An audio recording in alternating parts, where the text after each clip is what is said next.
I thank the Speaker, and I appreciate the time to come here in December. Not sure if we'll get time next week here on the floor. And as we look forward to Christmas, I think it's important to remember why we're here and why we're here in the House. Christmas 1777 was one of the lowest and most desperate points of American history. General Washington, fresh off defeats at Brandywine and Germantown, had marched the battered Continental Army to winter quarters at Valley Forge, Pennsylvania.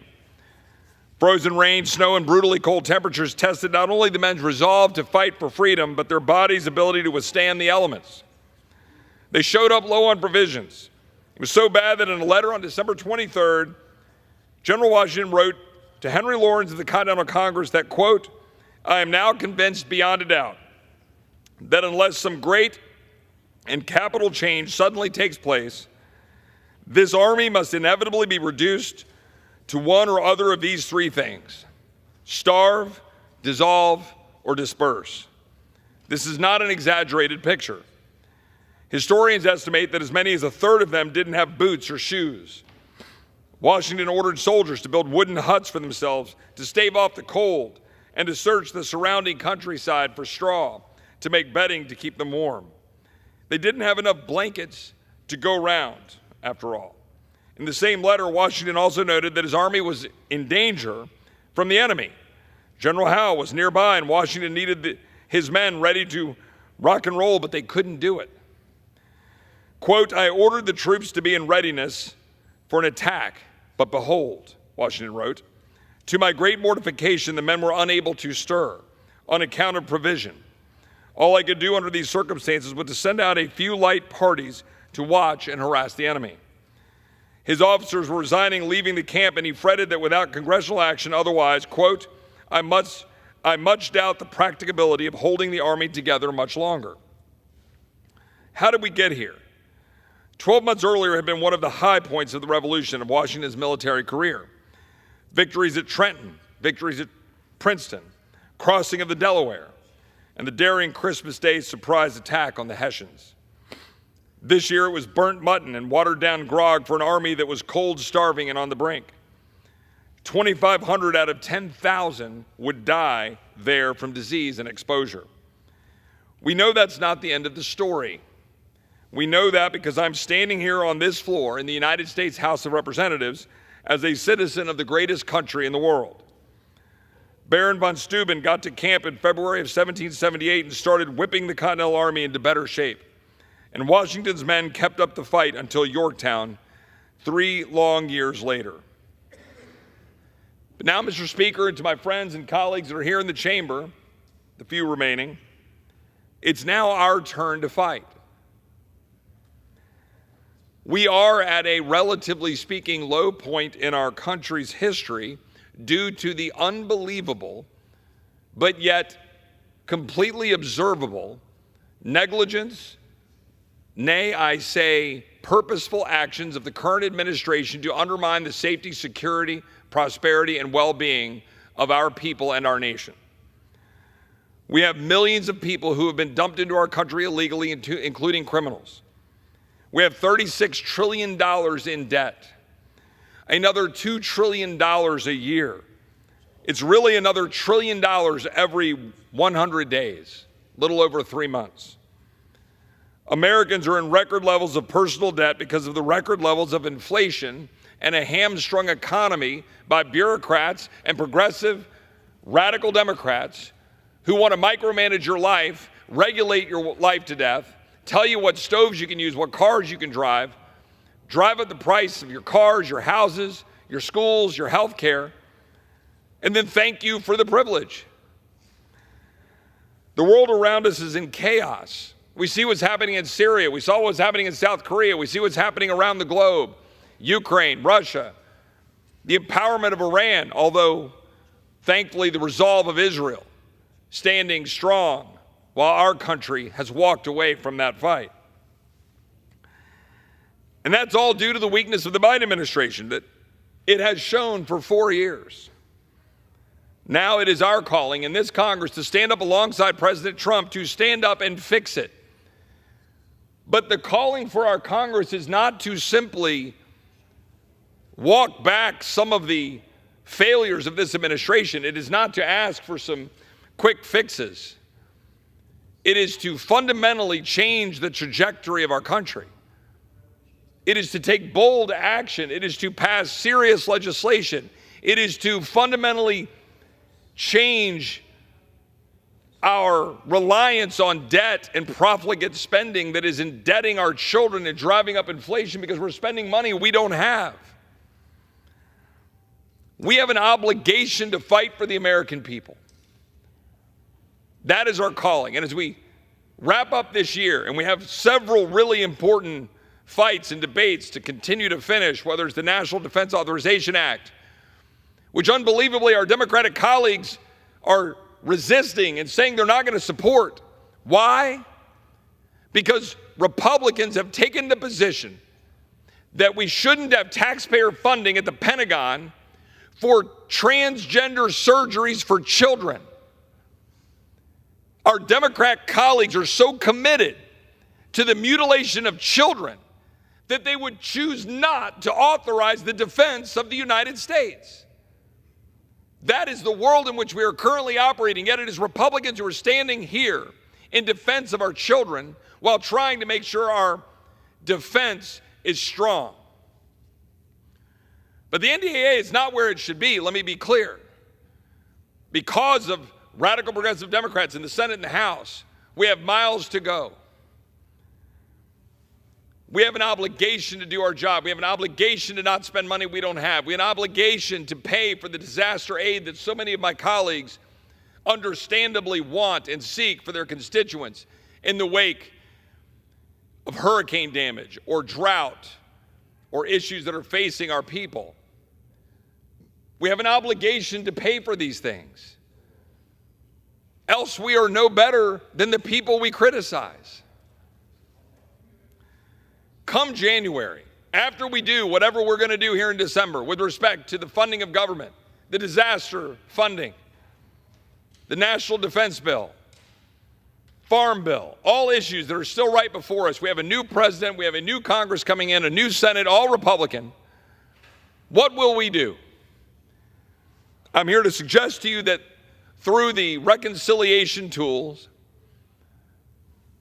we can make serious change. Now, here I want to pause for a second.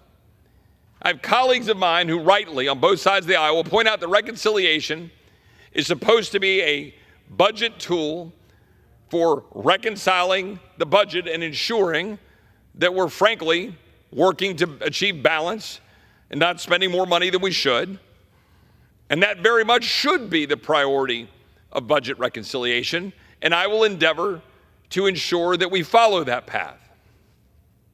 But I want to remind the American people that the reason they cannot afford health care, the reason they cannot go to the doctor of their choice, the reason they are frustrated with the American healthcare system today, the reason insurance companies are making billions of dollars while you suffer, the reason for that is your federal government.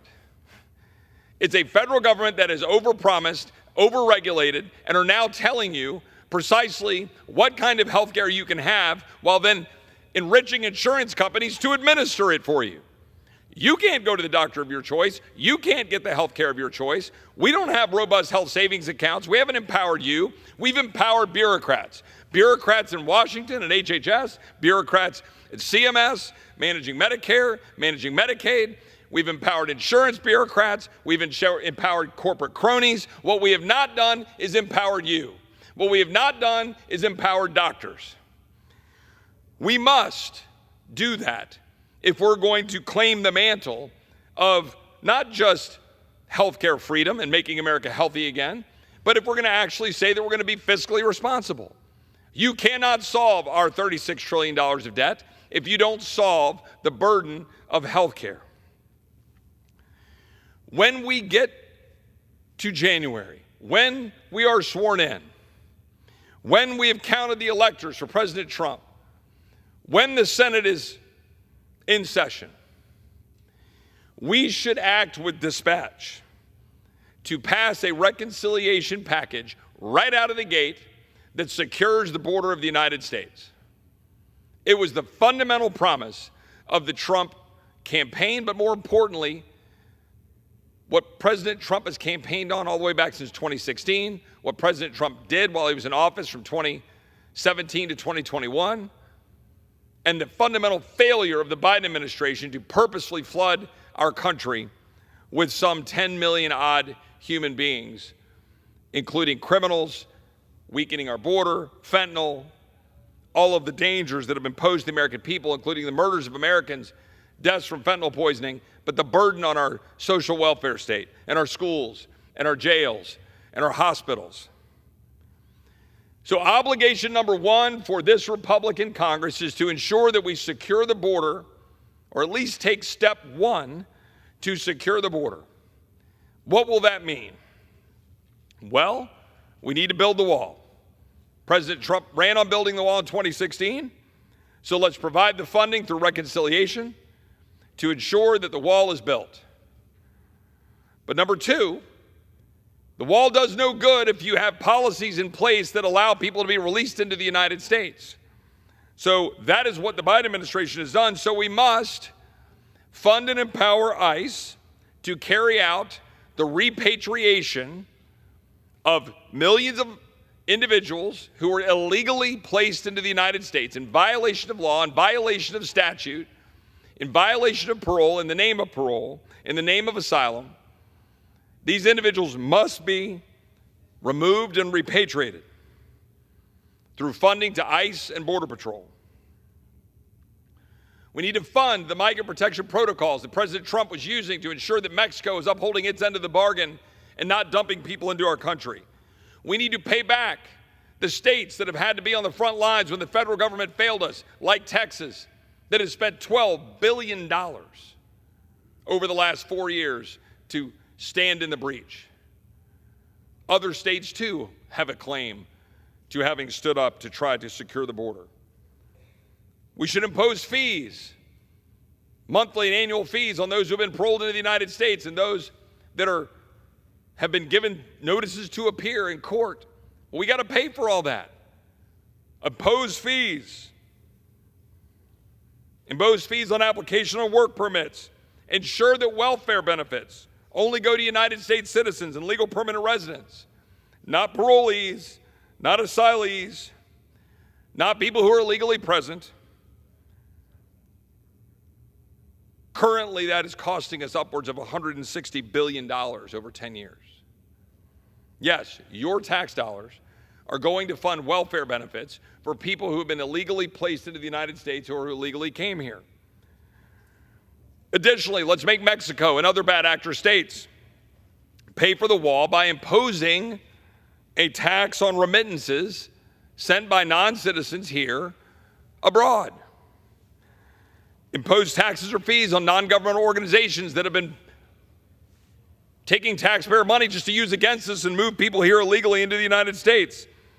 Require illegal aliens to cover the cost of background checks. Impose fees on aliens that fail to provide approved unexpired identification documents at ports of entry. Increase financial penalties for visa overstays. Increase fees on student visas to stop the foreign takeover of U.S. colleges. Beef up 287G to allow local law enforcement to collaborate with federal law enforcement to enforce our border security and immigration laws. These are just some of the things, pretty exhaustive list, that we can do, should do, and must do right out of the gate in January when we have the pen. We can do it, and by the way, we can pay for it. And we must. Let me be clear. For all manners of our choices on reconciliation, we will pay for them. We will achieve deficit reduction, not deficit increase. That is our calling, and we must achieve it. Failure to do so will not succeed. We can repeal the expanded Internal Revenue Service funding. I'd rather pay for Border Patrol agents than to pay for Internal Revenue Service agents. Some $50 billion sitting there. Let's use that to secure the border of the United States. Let's repeal the student loan policy of the Biden administration, in which Americans that never went to college or have paid off their student loans or don't qualify are paying off the student loans of other Americans. Why? My wife's student loan hasn't been paid off. She's now working on it for 20 years, the product of a single mom. Worked her butt off to go to school, had debt sitting there. She's been paying it down, working hard to pay it down. There are thousands, millions of those people in this country who have followed the law, done their responsibility, worked hard to pay off the student loans. Joe Biden comes in and says, don't worry about that. I'm going to take from you. I'm going to give it to these other people. End that. That could get us between $100 billion and $270 billion. Take that, fund the things we need to do that the Constitution calls for us to do. Repeal the SNAP Thrifty Food Plan. You know what that was? A massive expansion done by the stroke of the pen, just like the same stroke of the pen that Joe Biden used to expand these student loan bailouts, to expand food stamps effectively, and to walk into, let's just continue to fund the worst form. Huge percentages of the food stamps go to sugar drinks and all of the things that are making us unhealthy and making us obese and making us overweight, so that we can then go to pharma and go to big insurance and go to big hospital and say, please save us from ourselves. And the government subsidizes both. The federal government subsidizes the poison. The federal government subsidizes the over-medication. The federal government subsidizes the bureaucracy. And guess what? We're all worse for it. And we're $36 trillion in debt. How about we stop doing that? Every member of Congress is going to have some constituency telling them why they can't do that. You're going to have somebody saying, if you do that, my rural hospital might have a problem. If you do that, my local business, my local sugar growers, my local, manufacturers, who cares? That's not our job. Forgive me to channel Mr. Smith Goes to Washington, but we're not supposed to be here to funnel printed money to our local districts. We're not. That's not why we're elected. Yet, unfortunately, too many of my colleagues on both sides of the aisle, that's why they're here. Don't do that. We could repeal the EPA EV mandate rule. $113 billion we could save to stop the ridiculous rule to mandate that 2/3 of our fleet turn to electric vehicles by 2032. That is absurd. If you even converted the entire American fleet today to electric vehicles, you would diminish CO2 production by less than, I think, 2%, a fraction. I don't even think it's that high. It would be minimal impact. And you can't even do that. Like, even if we wanted to, we couldn't do that. So why would we drive up the cost of automobiles, make them less reliable, harm the economy, spend money subsidizing something that's not going to produce the result that it said it's going to produce? Also, some people can run around flying to Davos in their private jets, patting themselves on the back, which is precisely what my colleagues on the other side of the aisle and gas bags like John Kerry do. I'll probably get admonished for that one. The fact of the matter is, we have an obligation here in Congress to do the job we said we would do. And I give this speech, and I give it pretty regularly, but I'm going to keep giving it. Because I got to be honest with you. This job has its pros and its cons. The cons list tends to stack up. You're away from your family, you're traveling and all of that, but it is a great honor and a great blessing. But one of the great blessings is when you're around the country and you see somebody, or like the woman that I ran into on the street, walking up the street, coming up to the Capitol, who just said thank you. Thank you for fighting for us. Thank you for giving us a voice for sanity. The American people just want their country back. If you want to know what this election was about in November, they just want their country back. They just want common sense back. They just want sanity. And here we are again, sitting here on the eve of passing a National Defense Authorization Act, which my Democrat colleagues, mostly, many of them, are saying they don't want to support because, again, we're limiting the use of taxpayer dollars to go to transgender surgeries for children.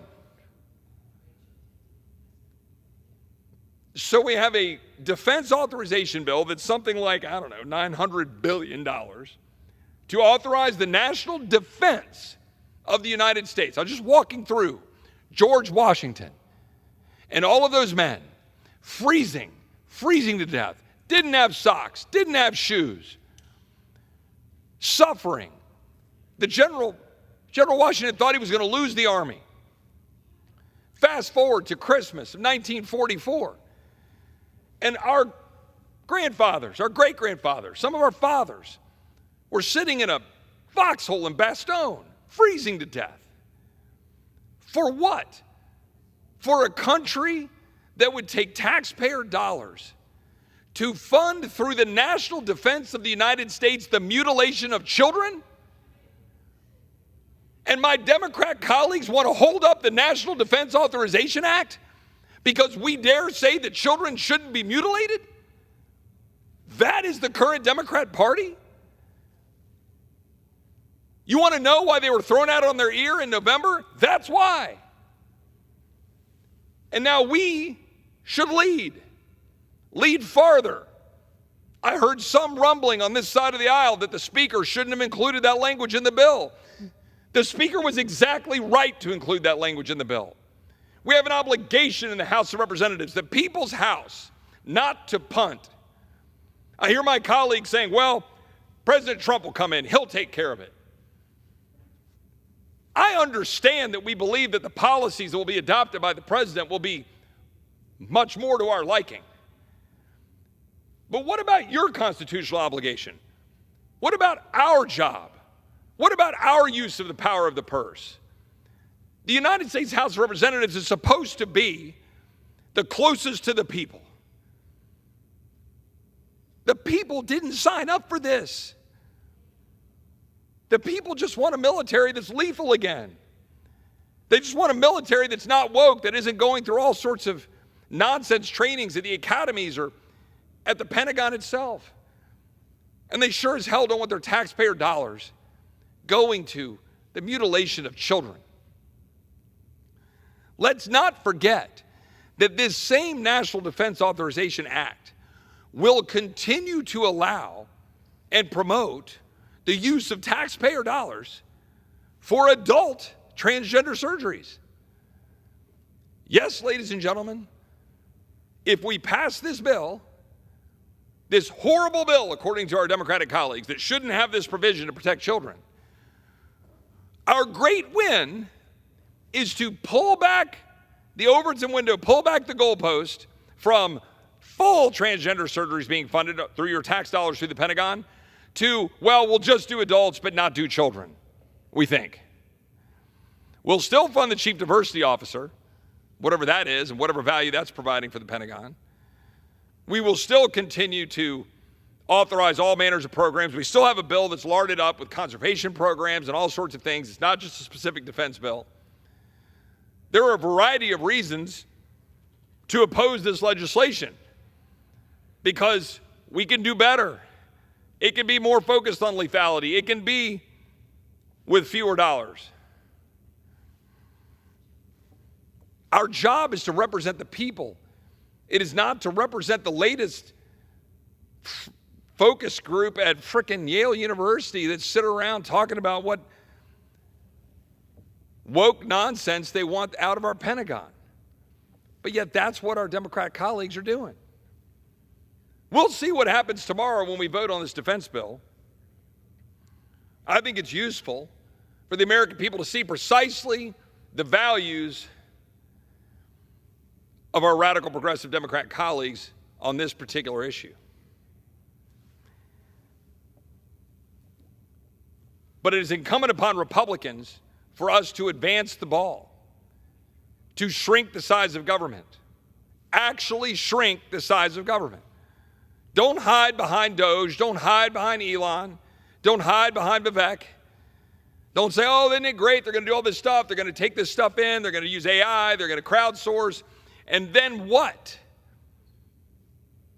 What? They're going to present recommendations to secretaries. Secretaries will implement some of that stuff. Meanwhile, Congress will continue to appropriate. Congress will continue to authorize. What will we authorize? What will we appropriate? Will it be responsible? Will we shrink the size of the bureaucracy? Will we make government more efficient and effective and focus on its actual constitutional provisions? Will we address the massive problem with the automatic spending that is Medicare, Medicaid, Social Security, now increasingly the Veterans Administration, that is on autopilot? 70% of the budget, 70% of what we spend every year is on autopilot. And we don't touch it. And my Democrat colleagues will say, you're going to push Granny off a cliff. And my Republican colleagues will say, we can't cut discretionary spending because we must focus on so-called mandatory, automatic spending. But then we never have a proposal. We never come to the floor. Now, one of my Democratic colleagues was walking by me earlier. I won't name this individual, lest I get that individual in trouble. And I was given an interview, and they asked me about whether Obamacare subsidies should be on the chopping block for this round of debates on reconciliation later this year in tax policy. Now, my answer, as someone who opposed the implementation of Obamacare, was to not focus on Obamacare. My answer was simple. The American people deserve robust health savings accounts in which they can choose their health care, where they're empowered, their doctors empowered, and insurance companies, bureaucrats, hospitals, and pharma are not empowered.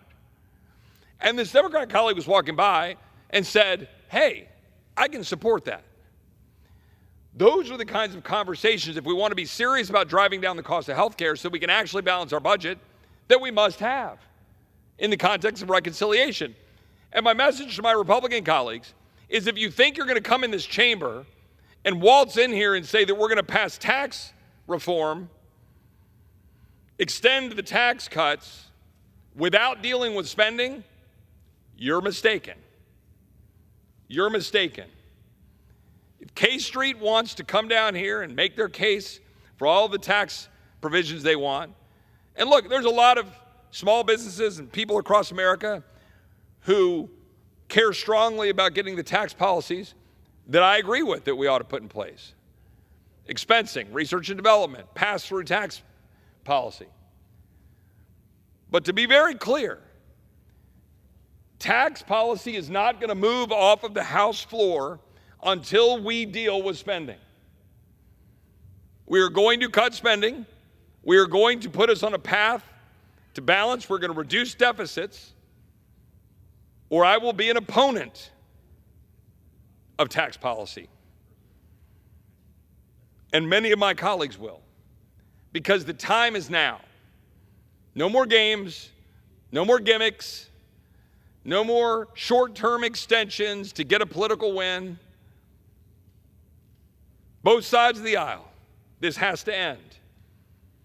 We get busy, this Congress, figuring out how to be fiscally responsible, dramatically cutting the bureaucracy, shrinking Washington, empowering Americans.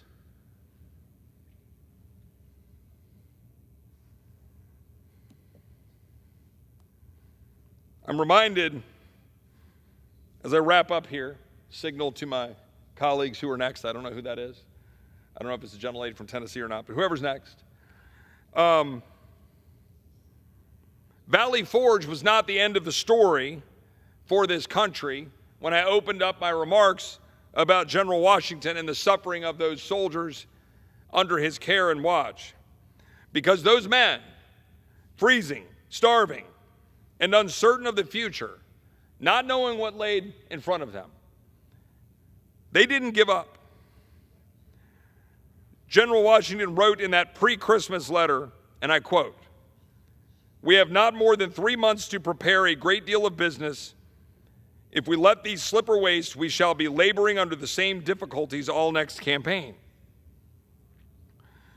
Washington knew that every low point was a time to prepare, to keep moving, to get things in place for the next fight, because those low points are where opportunity lives. That's what we can learn from and what we have to imitate here. We have 4 years to make transformative change, or we will squander everything that those men at Valley Forge fought for and gave us.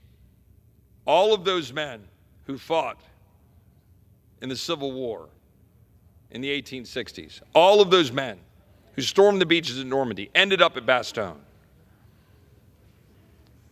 So what are we going to have written on our headstone when this fight is over? Did we keep and preserve this republic for our kids and our grandkids?